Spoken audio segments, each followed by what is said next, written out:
Aqui, olha. Olha o que eu faço. Olha aqui pra mim. Quem é Lucas? Não, ei, sem gaguejar. Você vai falar pra mim quem é Lucas. Quem é Lucas? É o marido da vizinha. É o que, neném? É o marido da vizinha. O marido da vizinha? É. E eu acabei de ver uma ligação dele aqui no seu celular, neném, ali em cima do móvel ali, e você vem falar pra mim que é o marido da vizinha? O que você anda? O que você viu uma ligação onde? Aqui nesse celular aqui. No meu Não, esse celular não é meu, não. E de quem é esse celular? É da vizinha. É dela, sabe? O moço tá mexendo a energia dela, perguntou se podia pôr pra carregar aqui em casa. Mas não, pode. Pode. Então, é dela, não é meu, não. É dela.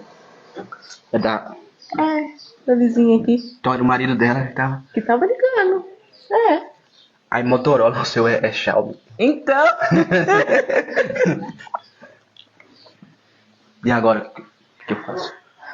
Daqui a pouco ela vem buscar, né?